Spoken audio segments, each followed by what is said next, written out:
नमस्कार दोस्तों, आपका डॉक्टर आलोक चांटिया AIRO NDF चैनल पर स्वागत है। मानव संस्कृति ने जीवन को स्थायित्व क्या दिया? हर आदमी यह चाहता है कि उसे काम कम करना पड़े और उसके रोज की आवश्यकताएं लगातार पूरी होती रहें। इन बातों को समझने के कारण ही जिस तरीके से विज्ञान ने आविष्कारों के द्वारा लोगों के घर तक फ्रिज पहुंचा दिया, जो बर्फ़ पहाड़ों पर जमा करती थी वह लोगों के फ्रीज़र में जमने लगी, लेकिन उसके दुष्परिणाम हुए और उसी दुष्परिणाम को आज मैं आपको दिखा रहा हूँ। यह एक सब्जी जो मेरे द्वारा बनाई गई और यह देखने के लिए कि कितनी देर में फ्रिज में रखने के बाद इसमें फंगस लग जाती है। 48 घंटे से ज़्यादा होने के बाद इसमें फंगस लगना शुरू हो गई और करीब 72 घंटे बाद आप देख रहे हैं कि यह फंगस जो आपको एक खूबसूरत सा चित्र प्रस्तुत कर रही है, कितनी विस्तृत रूप से इसने सारी सब्जी को ढक लिया है।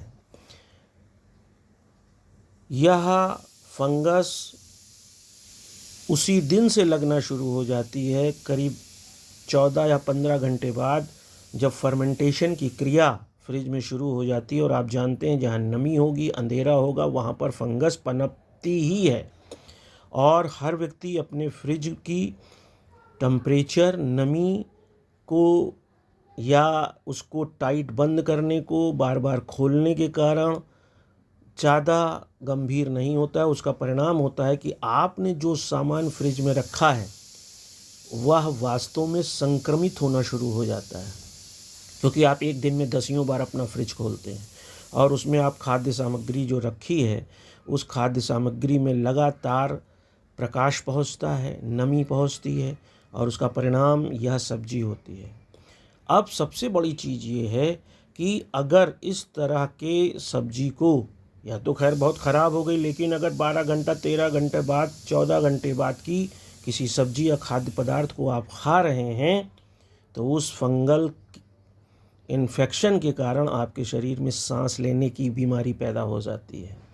आपको डिसेंट्री हो सकती है, आपको अल्सर हो सकता है, आपके शरीर में चकत्ते पड़ सकते हैं, रक्त विषाक्त हो सकता है, आपको चक्कर आ सकता है, उल्टी आ सकती है। और यह सिर्फ इसलिए है क्योंकि आपने अपने काम को पहली बात करना बंद किया।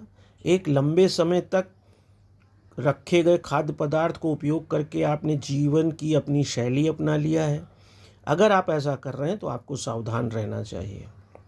आपको इस बात का ध्यान रखना चाहिए कि फ्रिज में आप खाद्य पदार्थ कम से कम रखें, और अगर रखें तो ऐसी जगह पर वो हो जहाँ नमी ना हो, जहाँ पर अंधेरा हो। अगर आपको 15 बार फ्रिज खोलना बंद करना है तो ऐसे खाद्य पदार्थ ना रखें, या फिर इस खाद्य पदार्थ को पूरी तरह ढक कर रखें। और अच्छा तो यही है कि जैसे ही यह खाद्य पदार्थ बन जाता है इसमें विघटन शुरू हो जाता है, इसलिए विघटित होने वाली चीज़ें अगर आप शरीर में ले जाएंगे तो निश्चित रूप से उसका फ़ायदा नहीं होगा। और सबसे बड़ा नुकसान ये फंगस आपके शरीर में, आंतों में जो करीब 300 से ज़्यादा बैक्टीरिया पाए जाते हैं, ऐसे बैक्टीरिया जो शरीर के लिए फ़ायदेमंद हैं, उनको नष्ट कर देती है। आप कब्ज़ के शिकारी हो जाते हैं, आपके शरीर में पाचन संबंधी बीमारियां शुरू हो जाती हैं। और यह केवल इसका नहीं है, आप इसी से अंदाज़ा लगा लीजिए कि आज प्रौद्योगिकी के कारण जो प्रोसेस्ड फूड बिकने लगा है, जिसमें अब बने बनाए पराठे, उड़द के बड़े आदि, और अब तो मोमो भी बना बनाया मिलने लगा है। आप जाकर बना बनाया प्रोसेस्ड मोमो ले आइए और घर में रख कर पानी में उबाल कर डाल के खा लीजिए। लेकिन आप सोचिए कि जब फ्रिज में 72 घंटे में इस सब्जी का ये हाल हो गया है, तो प्रोसेस्ड फूड जो माल में बिक रहा है, जिसे आप अपने कीमती पैसे से ख़रीद कर उस कंपनी को तो समृद्ध बना रहे हैं लेकिन अपने जीवन से खिलवाड़ कर रहे हैं, उस प्रोसेस्ड फूड में कितना पेस्टिसाइड मिला होता है।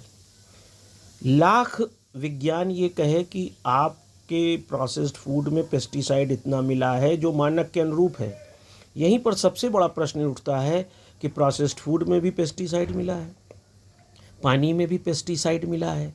आपके हर उस खाद्य पदार्थ में जो आप आटा अब ला रहे हैं उसमें भी पेस्टिसाइड मिला है। तो इस तरीके से अगर हर कंपनी ये कहकर आपको सामान बेच रही है कि इसमें पेस्टिसाइड मानक के अनुरूप है, तो आप सोचिए जितने अधिक आप खाद्य पदार्थ प्रोसेस्ड खा रहे हैं या पैक्ड खा रहे हैं, उनके सारे के पेस्टिसाइड एक दिन में आपके शरीर में कितने पहुंच रहे हैं। और निश्चित रूप से वह पेस्टिसाइड आपके शरीर में कैंसर पैदा कर रहे हैं। कैंसर की ग्रोथ इसीलिए ज़्यादा है। तो आपको यह सोचना है कि जब बिना कोई पेस्टिसाइड मिलाए तीसरे दिन खाने का हाल यह है जिसकी पिक्चर आप देख रहे हैं, तो जो पेस्टिसाइड मिला खाद्य पदार्थ माल में मिल रहा है वह उसी तरह से ताज़ा बना रहे, उसी तरह से सामान्य स्थिति में बना रहे, उसमें कितना पेस्टिसाइड मिलाया जा रहा है।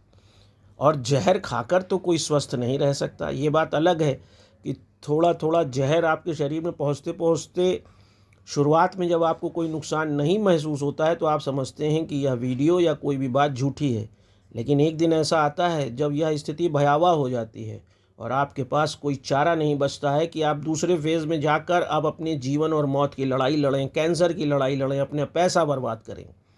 इसलिए ताज़ा खाना खाइए, प्रोसेस्ड फूड बंद कर दीजिए, पैक्ड फूड कम खाइए, खाइए ही मत। अगर परंपराओं के साथ हम आधुनिकता को अपनाएंगे तो हमारा जीवन सुंदर होगा। संस्कृति ने हमारे जीवन को सुरक्षित और संरक्षित किया था। संस्कृति ने हमारे जीवन को बर्बाद करने के लिए सांस्कृतिक के मानकों को नहीं बनाया था। ये बात आपको समझनी होगी। जितना समय आप बाहर दुनिया में दे रहे हैं, लोगों को दे रहे हैं, उतना अपने लिए ताज़ा खाना बनाने में दीजिए। चक्की का आटा खाइए, सामने मशीन से पेराया गया तेल लीजिए, जिससे आप स्वस्थ रहें। और जब स्वस्थ रहेंगे तो बीमारी पर पैसा नहीं खर्च होगा। और आपको इस तरह फफूंद वाला खाना आप कभी नहीं खाएंगे, क्योंकि एक दिन बाद खाने में फफूंद लगना शुरू हो गया होगा, लेकिन वह दिखाई नहीं देता। और ऐसे फफूंद लगे खाने को जब आप खाते हैं तो आप खुद ही अंदाज़ा लगाइए कि आप भस्मासुर बन के अपने शरीर को बीमार कर रहे हैं। और इसीलिए मैंने अखिल भारतीय अधिकार संगठन के उद्देश्यों के अनुरूप यह वीडियो बनाया है और आपको इसलिए प्रेषित कर रहे हैं ताकि आप अपने जीवन से अगर प्यार करते हैं तो सतर्क हो जाएं। और जब सतर्क आप होंगे तो फ्रिज पर आधारित जीवन के बजाय अपने ऊपर, अपनी शक्ति पर, अपनी आवश्यकताओं पर आधारित जीवन जीना शुरू करेंगे। आप कंपनियों को अमीर बनाने के लिए पैसा नहीं फेंकेंगे, बल्कि अपने शरीर को मजबूत स्वस्थ बनाने के लिए पैसे का सदुपयोग करेंगे। अगर यह वीडियो आपको समझ में आता है तो इसे दूर तक ले जाइए, ताकि अखिल भारतीय अधिकार संगठन की तरफ से मैं आलोक चांटिया फिर किसी अच्छे उद्देश्य के साथ आपके साथ रहूं। नमस्कार।